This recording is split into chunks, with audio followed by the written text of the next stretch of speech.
जय हिंद दोस्तों, मैं सौरभ चंद आप सभी का सेरेब्रल एकेडमी में स्वागत करता हूं। Today we are going to discuss what is wind and type of wind. पवन क्या होती हैं और पवन के क्या प्रकार होते हैं। बेसिकली होता क्या है कि हम लोग पवन, वायु, वायु धारा को इत्यादि को सब कुछ एक ही समझ लेते हैं। हालांकि ये पर्यायवाची हैं, लेकिन इनमें बहुत बड़ा डिफरेंस है। There is huge difference between wind and air current. Then let's start. पवन, विंड क्या होता है। पवन जैसे कि हवा होती है, हवा तो सब जानते हैं।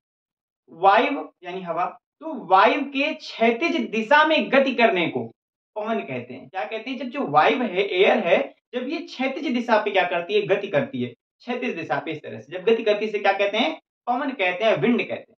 और जब यही वायु लंबवत दिशा में गति करती है, लंबवत दिशा में गति करती है, ऊर्ध्वाधर दिशा में गति करती है, then it's called air current. क्या कहते हैं? एयर करंट कहते हैं। और जब एयर करंट और विंड यानी कि पवन और वायु धारा आपस में मिलते हैं, तब क्या होता है? एक चक्रण का निर्माण हो जाता है, एक सर्कल का निर्माण हो जाता है। ठीक है ना। इधर देखिए, जो पवन है, इसका काम क्या होता है पवन का, कि एक स्थान से यानी कि हीट और कोल्ड, हीट यानी कि ठंडी और गर्मी, दोनों चीजों को, ऊष्मा को एक स्थान से दूसरे स्थान पर स्थानांतरित करता है। अच्छा देखिए, जैसे कि हमने बताया वायु धारा का काम क्या है। वायु धारा कैसी होती है? जब वायु लंबवत या ऊर्ध्वाधर गति करती है, तो लंबवत ऊर्ध्वाधर गति करेगी तो जो हीट है ऊपर जाएगी नीचे जाएगी, ऊपर जाएगी नीचे जाएगी, है ना, रहेगी तो वहीं पे, स्थान वही रहेगा। बट देखिए, अब जब हीट एक स्थान से दूसरे स्थान पर कैसे ये जाएगी, किस प्रकार से, कैसे गति करेगी? तो ये गति करती है जब क्षैतिज गति करेगी। यानी कि पवन का काम होता है, विंड का काम होता है किसी एक स्थान की हीट को किसी दूसरे स्थान पर ले जाना, किसी एक स्थान की ठंडक को किसी दूसरे स्थान पर ले जाना। जो पवन होती है ना, देखिए इधर, वो तीन प्रकार की होती है।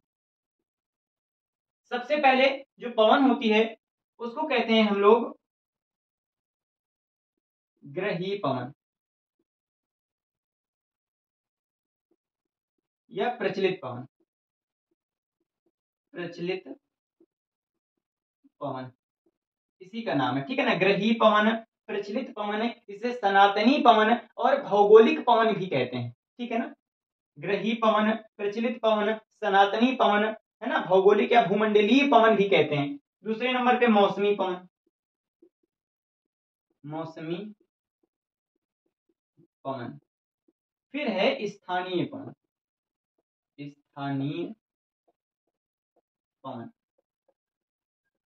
ये लोकल पवनें होती हैं। जैसे कि लू हमारे उत्तर भारत पे चलती है ना, ग्रीष्म ऋतु के दौरान लू चलती है, वो एक स्थानीय पवन है। बहुत सारी हैं, चिन्हूक है, इस तरह से बहुत सारी पवन है, उनके बारे में हम डिस्कस करेंगे आगे। अभी देखते हैं यहाँ पे ग्रही पवन या प्रचलित पवन। अब बेसिकली क्या होते हैं, फर्दर इन्हें हम फिर से तीन भागों में बांटते हैं। किसको? प्रचलित पवन को। तो प्रचलित पवन या सनातनी पवन या ग्रही पवन, इनको फिर से हम थ्री पार्ट्स में डिवाइड करते हैं। कौन कौन से वो थ्री पार्ट है, इसको भी देख लेते हैं। नंबर एक, व्यापारिक पवन, व्यापारिक पवन या व्यापारिक पवने। नंबर दो, पछुआ पवने, पछुआ, पछुआ पवने। नंबर तीन, ध्रुवीय पवने, ध्रुवीय पवने। ये एग्जाम की दृष्टि से बहुत ज्यादा इंपॉर्टेंट है। ये टॉपिक्स जो भी एग्जाम होते हैं जहां पे ज्योग्राफी यानी कि जीएस वगैरह पूछी जाती है, वहां पर इनका वेटेज जरूर रहता है। पवन के बारे में पूछ लिया जाता है, कॉरियोलिस, कॉरियोलिस बल क्या होता है, कॉरियोलिस फोर्स क्या होता है, फेरल का नियम क्या होता है, हेडल का नियम क्या होता है, हेडली का नियम क्या है, इन सब चीजों के बारे में पूछा जाता है। स्थानीय पवनों के बारे में पूछ लिया जाता है कि चिनूक कहाँ की पवन है ना, चेस्टन कहाँ की है, इस तरह से। अब देखिए यहाँ पे जो व्यापारिक पवन, इनको व्यापारिक पवन ये कहाँ पर चलती हैं, हमारे ग्लोब में कहाँ पर चलती हैं ये, तो इसको देखना बहुत ज्यादा इंपॉर्टेंट हो जाता है। तो इसको देख लेते हैं एक बार, इसको रफ कर रहे हैं। अब देखिए,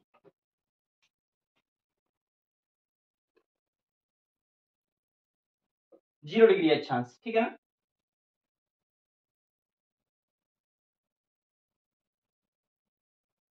ये हो गया 23.5, ये भी हो गया 23.5, ये ले लीजिए 35 तक। ठीक है ना। ये जो 23.5 वाला पार्ट है पूरा, यहां से और नीचे लेंगे, ये होगा 10 डिग्री।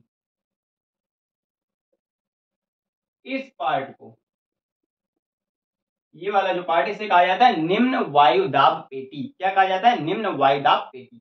अच्छा, अब ये जो 35.5 से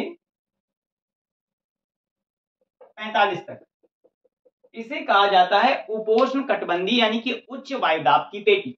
एक ऊपर होती है यानी कि नदर्न हेमिस्फेयर में, एक होती है सदर्न हेमिस्फेयर में, ठीक है ना। अच्छा देखिए होता क्या है कि ये जो व्यापारिक पौने हैं, ये चलती किस प्रकार से हैं। तो देखिए यहाँ पे अब आपको दिखाते हैं, इसको थोड़ा सा और रफ करते हैं आपको, अब तब समझ पाएंगे अच्छे से। जैसे कि 0 डिग्री और आगे, तो ये अगर मान लीजिए निम्न वायुदाब पेटी है, वायुदाब पेटी, उच्च वायुदाब पेटी, उच्च वायुदाब पेटी, और यहां पर भी क्या है? उच्च वायुदाब पेटी। यानी कि ये वाला जो पार्ट है, ये वाला है विषुवतीय रेखा वाला, और आगे का 10 डिग्री, इधर का भी 10 डिग्री इंक्लूडेड है। इसके बाद ये जो ऊपर वाला पार्ट है उच्च वायुदाब पेटी यानी कि उपोष्ण कटिबंधीय, ठीक है ना। होता क्या है कि उपोष्ण कटिबंधीय जो वायुदाब है, ये उच्च वायुदाब है। यहाँ की हवा क्या करती है? यहाँ की हवा निम्न वायुदाब पेटी की तरफ गमन करती है, आती है। इसी तरह से सदर्न हेमिस्फेयर और नदर्न हेमिस्फेयर दोनों की तरफ से हवाएं कहां पर आती हैं? हवाएं आती हैं निम्न वायुदाब की पेटी में यानी कि विषुवत रेखा के पास।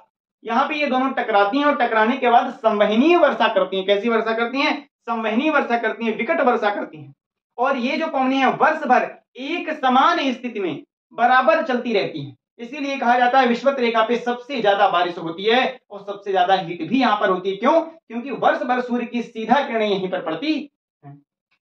यानी उच्च वायुदाब यानी कि उपोष्ण कटिबंध से, और इधर यानी कि नॉर्थ वाला और साउथ वाला दोनों उपोष्ण कटिबंध जब यहाँ पे कहाँ पे भूमध्य रेखा के पास आते हैं, ये हवाएं जब दोनों आती हैं तो टकराती हैं। टकराने के बाद क्या होता है? संवहनी वर्षा करती हैं। इन्हीं पवनों को क्या कहते हैं? व्यापारिक पवन कहते हैं। क्या कहते हैं? व्यापारिक पवन कहते हैं।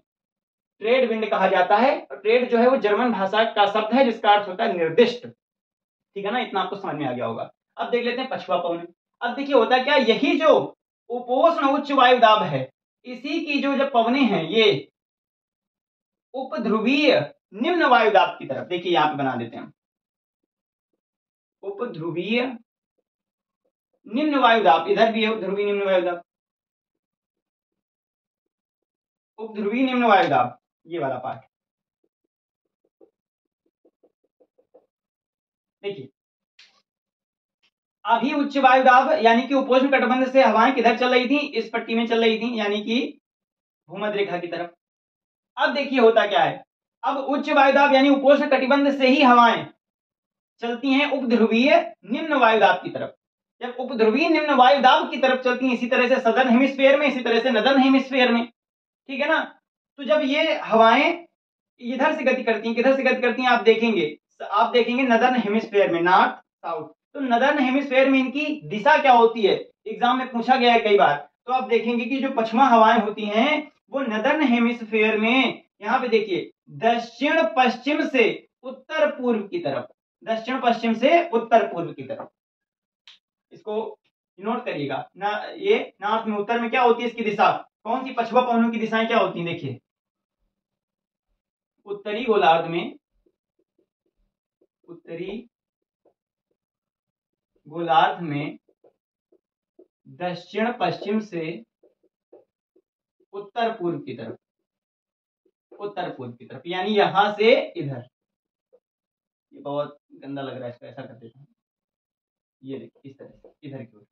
और इसी तरह से ये देखिए यहां पर अब उपोष्ण कटिबंध से अब इधर की ओर क्या होगा? इधर देखेंगे आप, जब साउथ हेमिस्फीयर में यानी कि दक्षिणी गोलार्ध में क्या होती है? दक्षिणी गोलार्ध में उत्तर पश्चिम से इधर की ओर, उत्तर पश्चिम से दक्षिण पूर्व की तरफ, इस तरह से ऐसे गति करती है। ये पूछा जाता है तो इसको लिख दिया उत्तरी गोलार्ध में, यहाँ पे लिख देते हैं दक्षिणी गोलार्ध में। दक्षिणी गोलार्ध में क्या होता है? देखिए दक्षिणी गोलार्ध में तो आप लिखेंगे उत्तर पश्चिम से दक्षिण पूर्व की तरफ इसकी गति होती है। अच्छा होता क्या है फिर आप देखेंगे यहाँ पर कि सदर्न हेमिस्फीयर में 45 से लगभग 60 डिग्री के बीच अक्षांशों के बीच में सागर ही सागर है, कहीं जगह नहीं मिलती है ना, जैसे पहाड़ नहीं मिलते हैं, पर्वत नहीं मिलते हैं, तो ये हवाएं टकराती नहीं है तो इनकी स्पीड घटती नहीं है, अवरोध नहीं उत्पन्न होता है। तो उस बीच यहाँ पर इनकी जो, यहाँ पर देखेंगे आप, उस बीच इनकी स्पीड बहुत ज्यादा होती है। इस वजह से जो नाविक होते हैं उनको बड़ी समस्याएं झेलनी पड़ती थी प्राचीन काल में, आज से कम 400-500 साल क्या होते पहले। तो होता क्या है, यहाँ पर नाविकों ने बहुत सारे इन पछुआ पवनों के नाम रखे हुए हैं। उनका नाम क्या है, चीकता साठा, भयंकर पचासा, है ना, इस तरह से इसका नाम रखा हुआ है। और एक और नाम है रोरिंग फोर्टीज, है ना, दहाड़ता चालीसा। तो इस तरह से इनके नाम थे। और आई होप आपको व्यापारिक पवन और पछुआ पवनी समझ में आ गई होंगी। और ध्रुवी पवनी कुछ नहीं है, बस ये समझ लीजिए कि ये ध्रुवी, ये वाला ध्रुवी जो पार्ट है, पोलर वाला पार्ट है, इस पार्ट से हवाएं कहाँ आती हैं, उपध्रुवी निम्न वायुदाब की तरफ, और इधर से पछुआ वाली हवाएं, यानी कि ये जो पछुआ हवाएं थी उपोष्ण उच्च वायुदाब से कहाँ पहुंच रही थी, उपध्रुवी निम्न की तरफ। तो इधर से ध्रुव की तरफ हवाएं चलती हैं और इधर से उष्ण कटिबंध की तरफ से हवाएं चलती है, दोनों टकराती हैं। जब टकराती हैं तो होता क्या है, इधर की हवाएं गर्म, इधर की हवाएं ठंडी। तो जब ठंडी और गर्म होंगी तो क्या होगा, चक्रवात उत्पन्न होगा। तो शीतोष्ण कटिबंधीय चक्रवात उत्पन्न हो जाते हैं। आई होप आपको ये समझ में आ गया होगा। अगर ये लेक्चर अच्छा लगा हो तो हमारे इस वीडियो को लाइक करें, चैनल को सब्सक्राइब करना ना भूलें। Thank you. फिर मिलेंगे इसी तरह से और मजेदार वीडियो लेकर।